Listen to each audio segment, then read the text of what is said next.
శ్రీ గురుభ్యో నమః. 4వ అధ్యాయం 14వ శ్లోకం. ఓం నమాం కర్మాణి లింపంతి నమే కర్మ ఫలే స్పృహ ఇతి మాం యోభిజానాతి కర్మభిర్న సబధ్యతే. ముందుగా పదాల వివరణ తెలుసుకుందాము.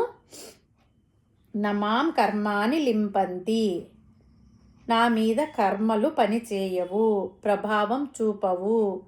నమే కర్మఫలే స్పృహ, నాకు కర్మఫలాల మీద ఎలాంటి ఆశ లేదు. ఇతి మాం యహ అభిజానాతి, ఈ సత్యాన్ని ఎవరైతే గ్రహిస్తారో, కర్మభిర్ న సబధ్యతే, అతడు కూడా కర్మల బంధానికి గురికాడు.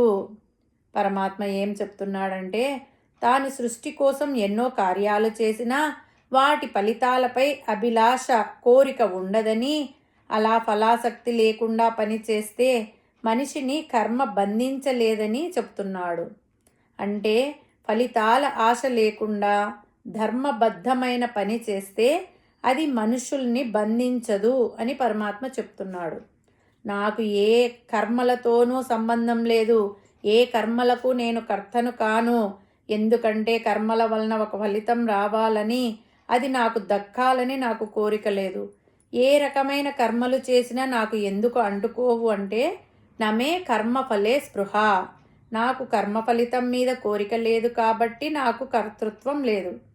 అజ్ఞానం లేదా మాయ ఆయన ఆధీనంలో ఉంది. మాయ ఆయన ఆధీనంలో ఉండడం వలన శరీరానికి ఆత్మకు భేదం ఆయనకు స్పష్టంగా తెలుసు. అంతేకాకుండా కర్మఫలంలో స్పృహ లేదు, ఇచ్చ లేదు, అందువలన కర్తృత్వం లేదు. ఇలా ఎవరైతే నన్ను తెలుసుకుంటారో వారికి కూడా కర్మ సంబంధం ఉండదు. ఎవరైనా ఈ మాట అంటే మనం ఒప్పుకోగలుగుతామా? నాకు అజ్ఞానం లేదు, శరీరం వేరు, ఆత్మ వేరు అనే జ్ఞానం నాకు పరిపూర్ణంగా ఉంది, నాకు కర్మఫలంలో కోరిక లేదు కాబట్టి నేను కర్తను కాను అంటే మనం ఒప్పుకోగలమా? దానికి సంబంధించి ఒక కర్తను మనమే వెతికినట్లయితే, సూర్యుడు. లోకానికి ప్రకాశం కావాలి అంటే సూర్యుడు రావాలి. ఈయన లోకంలో ఉండే వస్తువులన్నింటినీ ప్రకాశింపచేస్తున్నాడు. సూర్యుడు చేసే ప్రకాశానికి క్రియ అనుకుంటే ఆ క్రియకి ఆయన కర్తనా కాదా? ఆయన కర్త అనుకుంటే మంచి విషయాలను ప్రకాశింపచేసినందుకు ఆయనకు పుణ్యం రావాలా? లోకంలో జరిగే పాపాలన్నింటినీ చూపినందుకు ఆయనకు పాపం రావాలా? సూర్యునికి పుణ్యం రావాలా, పాపం రావాలా? అంటే ఏది వచ్చే ఆస్కారం లేదు. ఎందుకు లేదు అంటే ఈ కర్మఫలం మీద స్పృహ లేదు. నేను కర్తను అనే భావన ఆయనకు లేదు. కేవలం ఆయన వెలుగుతున్నాడు అంతే. తను ప్రకాశవంతంగా వెలగడం ద్వారా ఆ వస్తువులు కనిపిస్తున్నాయి తప్ప, కనిపించడానికి సూర్యుడు కారణం అవుతున్నాడు తప్ప, ఎప్పుడైతే కర్మఫలం మీద కోరిక లేకుండా కనిపించాలనే కోరికతో కొత్తగా ఏ పని చేయడం లేదు. ఎప్పుడైతే కర్మఫలం మీద కోరిక లేకుండా చేస్తున్నాడో అప్పుడు ఆ క్రియకు ఆయన కర్తకాడు. కర్తకాడు కాబట్టి ఆయనకు ఏ ఫలము అంటదు. మంచి చూపించినా విశేషం లేదు, చెడు చూపించినా దోషం అంటదు అని ఉపనిషత్తులు చెబుతున్నాయి. సూర్యుడు ఈ ప్రపంచానికంతా వెలుగునిస్తున్నాడు. కానీ ప్రపంచంలో జరిగేటువంటి క్రియలకు ఆయనకు ఏ బాధ్యత లేదు. ఆయన అన్నిటికీ అతీతుడు. సూర్యునికి ఫలానా వస్తువుని ఎక్కువ చూపించాలని, ఫలానా వస్తువును తక్కువ చూపించాలని సంకల్పం ఏమీ లేదు. అందరి మీద సమానంగా తన కిరణాలను ప్రసరిస్తున్నాడు. ఆయన మానాన ఆయన ఉన్నాడు అంతే. అట్లాగే ఎవరైతే తమలో ఉండేటువంటి కోరికలన్నింటినీ నియంత్రించుకొని కోరికల ద్వారా క్రియను చేయడం అనేది మానుకోవాలి. అప్పుడు ఆ వ్యక్తికి ఆ క్రియకు సంబంధించిన కర్తృత్వం అంటదు. ఇది ప్రధానంగా పరమాత్మలో ఉంటుంది. ఏకస్థత సర్వభూతాంతరాత్మ, సమస్త చరాచర ప్రపంచంలో వ్యాపించి ఉన్న పరమాత్మకు ఈ చరాచర ప్రపంచంలో ఏమి జరిగినా సరే క్రియతో సంబంధం అయితే ఉంటుందేమో కానీ కర్తృత్వంతో మాత్రం సంబంధం ఉండదు.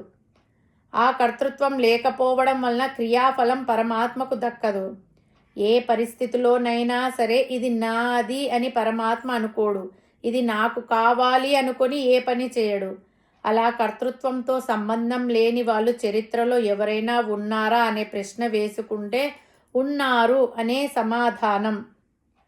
కౌశితకి అని ఒక ఉపనిషత్తులో ప్రతర్ధనుడు అని ఒక మహానుభావుడు, ఈయన మానవ లోకానికి రాజు. ఆయన ఒక దేవాసుర సంగ్రామంలో ఇంద్రునికి సహాయం చేశాడు.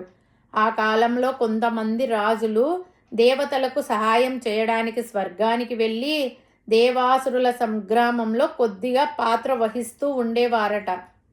అలా ఈ ప్రతర్ధనుడు కూడా పైకి వెళ్ళాడు. యుద్ధం జరిగింది. చాలా రోజులు అక్కడ ఇంద్రునికి సహాయం చేశాడు. దేవతలు గెలిచారు. ఇంద్రుడు ప్రతర్ధనుడిని సాగనంపే క్షణం వచ్చింది. ఆ క్షణంలో ప్రతర్ధనుడిని ఇంద్రుడు ఏమైనా ఒక వరం కోరుకో అని అన్నాడు. ప్రతర్ధనుడు చాలా తెలివైనవాడు. ఆయన ఒకే మాట అన్నాడు, నేను ఏ వరం కోరుకోలేను. మనుష్యులకు ఏది మంచిదో ఏది చెడుదో నిర్ణయించే శక్తి నాకు లేదు. ఈ మనుష్యలోకంలో మనుష్యులకు ఉత్తమోత్తమైన ఫలితాన్ని ఇచ్చేది ఏదో నువ్వే తెలుసుకుని నువ్వే ఇచ్చే నాకు అని అన్నాడు. ఇంద్రుడు చాలా సంతోషించాడు. మనుష్యులకు ఆత్మజ్ఞానం తప్ప వేరొకటి హితమైనది లేదు. అదే కావలసింది. నీవు యోగ్యుడిగా ఉన్నావు కాబట్టి దాని గురించి నీకు ఉపదేశం చేస్తాను అని ఉపదేశం చేశాడు. తర్వాత మరలా ఇలా చెప్తున్నాడు ఇంద్రుడు. త్వష్ట ప్రజాపతి గారి కొడుకు వృత్రాసురుడు అని ఆయనకు ఒక తలకాయ కాదు 3 తలకాయలు ఉన్నాయట. ఆ 3 తలకాయలు ఉన్న వృత్రాసురుడిని నేను చంపేశాను, నాకేం కాలేదు అని అన్నాడట. మళ్ళా అడవిలోకి వెళ్ళి కొంతమంది తపస్సు చేసుకుందాము అని కూర్చున్నారంట మహర్షులు. వారిలో కొంతమంది జాగ్రత్తగా తపస్సు చేస్తున్నారు. వారిలో కొంతమంది కాలక్షేపం చేస్తున్నారట. రకరకాల సాధనలను చేస్తూ కాలక్షేపం చేస్తున్నారట. సరిగా ఉపనిషత్ వాక్యాలను విచారణ చేయడం లేదు. దానితో ఇంద్రునికి కోపం వచ్చిందట. వాళ్ళని అడవులకు పంపింది సరిగా సాధన చేసుకుంటారు అని. వీళ్ళు తప్పు సాధనలు చేసి సరిగా సాధనలు చేయక ఇతరులకు ఆదర్శంగా నిలిస్తే ఇతరులు పైకి వచ్చేది ఎట్లా అని ఆయనకు కోపం వచ్చింది. కోపం వచ్చి వారందరినీ అంటే ఆ ఋషులందరినీ పట్టుకొని అడవి కుక్కలకి ఆహారంగా వేశాడట. ఇంద్రుని దృష్టిలో ఆత్మజ్ఞానం కోసం ప్రయత్నం చేయని మనుషులు ఎందుకు పనికి వస్తారంటే అడవి కుక్కలకు ఆహారంగా పనికి వస్తారట. ఇలా చాలా ఘోరమైన కృత్యాలు చేశాను నేను. తస్యమే లోమాపి నమీయతే. కనీసం నా ఒంటి మీద ఒక్క రోమం కూడా కదలడం లేదు, ఒక్క రోమానికి కూడా హింస లేదు. ఆ కర్మ ఫలితం నన్ను కాదు, నా శరీరాన్ని కాదు, నా చర్మాన్ని కాదు, కనీసం నా వెంట్రుకను కూడా తాకడం లేదు అని స్పష్టంగా చెప్పాడు ఇంద్రుడు. ఇలా ధైర్యంగా ఎలా చెప్పగలిగాడు? చేసిందేమో మహాపాపం. వాళ్ళు మహర్షులు పాపము తపస్సు చేసుకుంటూ ఉంటే కింద స్థాయి తపస్సు చేశారు అని సరిగా తపస్సు చేయనంత మాత్రాన తీసుకెళ్ళి అడవి కుక్కలకి ఆహారంగా వేస్తాడా? 3 తలకాయలు ఉండేటువంటి వృత్తాసుని సంహరిస్తాడా? ఇంకా ఘోరాతి ఘోరమైన కృత్యాలు చేస్తారా?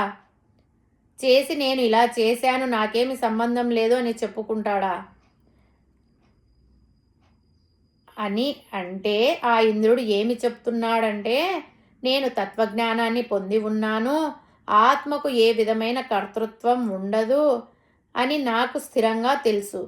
శరీరానికి ఆత్మకు ఉండేటువంటి భేదాన్ని నేను స్పష్టంగా తెలుసుకున్నాను.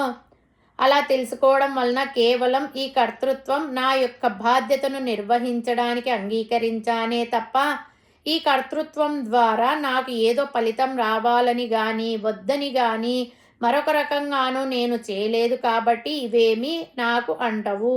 నువ్వు కూడా ఇలా ఆత్మజ్ఞానాన్ని సంపాదించుకొని నాకు కర్తృత్వంతో సంబంధం లేదు అనే అభిప్రాయానికి వచ్చినట్లయితే నీకు కూడా అలాగే జరుగుతుంది అని ఇంద్రుడు ఈ రకమైన ఉపదేశాన్ని చేశాడు. ఈ రకమైన ఉపదేశాన్ని శాస్త్ర దృష్టి ఉపదేశం అని అంటారు. బాదరాయణ మహర్షి గారు ప్రత్యేకించి బ్రహ్మసూత్రాలలో శాస్త్ర దృష్ట్యాత్ ఉపదేశో వామదేవవత్ అని ఒక సూత్రాన్ని ఈ విషయం కోసమే ప్రత్యేకించి కేటాయించారు. ఇది శాస్త్ర జ్ఞానం వలన శాస్త్రం ద్వారా తెలుసుకోవలసిన విషయాన్ని సరిగా తెలుసుకొని అర్థం చేసుకునే విధానంలో అర్థం చేసుకొని సరి అయిన రీతిలో సరి అయిన బాధ్యతలను నిర్వర్తించడం వలన ఈ రకమైన జ్ఞానం కలుగుతుంది. ఈ జ్ఞానం కలిగిన వాడు ఇంద్రుడు కాబట్టి ఆయనకు ఇలా చెప్పేటువంటి హక్కు ఉంది. ఇది ఒక ఉపదేశం. ఇలా ఉండొచ్చు, ఇలా ఉండాలి, ఇలా ఉండేందుకు ప్రయత్నం చేయాలి. ఆ ప్రయత్నంలో ప్రాథమిక భాగం కర్మఫల స్పృహ. ఆ కర్మఫల స్పృహను పూర్తిగా తీసివేయాలి. తీసివేసిన క్షణాన ఇంద్రుడు చెప్పిన ఆ కర్తృత్వం, ఇంద్రుడి ద్వారా పరమాత్మ చెప్పించిన అకర్తృత్వం మానవుల మనుష్యుల్లో స్థిరంగా అవుతుంది. పూర్వం ఎందరో ముముక్షువులు ఆ ప్రకారంగా నిష్కామముగా కర్మలను ఆచరించి శ్రేయస్సును పొందిరని పరమాత్మ పై శ్లోకంలో చెప్పబోచున్నారు. హరి ఓం తత్సత్.